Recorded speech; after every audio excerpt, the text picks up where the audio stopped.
அவர் மேல வச்ச அன்பை எடுக்காதீங்க. அவர் உங்க மேல வச்ச அன்பை ஒரு நாள் அவர் எடுக்கல. காரணம் என்ன தெரியுமா? அவர் ஒரே ஒரு விஷயம், ஒரு மனுஷனை பார்த்து வாக்கு கொடுத்துட்டாருன்னு வைங்க, அந்த மனுஷன் செத்து மண்ணுக்குள்ள போனாலும் தூக்கிட்டு வந்து வாழை வச்சு வாக்கு தத்தத்தை நிறைவேற்றுகிற தெய்வம் நம்முடைய இயேசு கிறிஸ்து. அவர் பொய் சொல்லிட்டு போயிருவாரா? வாக்கு தத்தத்தை புதைச்சிட்டு போயிருவாரா? வாக்கு தத்தம் மறைஞ்சிருமா? இல்ல, வாக்கு தத்தம் நிறைவேறும். நீ எங்க ஓடினாலும் சரி, நீ கழுக போன உயர போனாலும், நட்சத்திரத்துக்குள்ள கூடு கட்டினாலும் அங்கேயும் உன்னை வந்து நான் சந்திப்பேன்.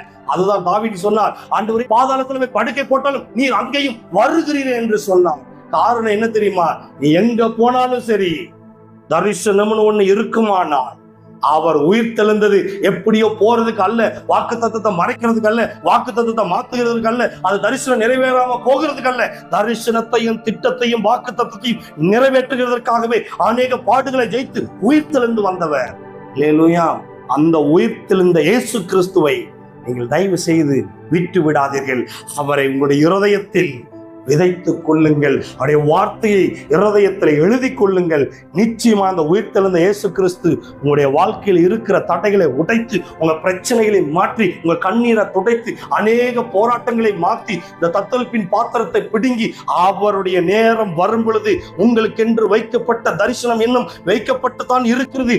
அது தாமதமானாலும் அது நிறைவேறியே தீரும், உங்க கரத்துக்கு வந்தே தீரும். அதை கொடுக்கிறவர் உயிர்த்தெழுந்த இயேசு கிறிஸ்து உங்கள் மேல் அன்பா இருக்கிறார். விசுவாசிக்கிறீங்களா?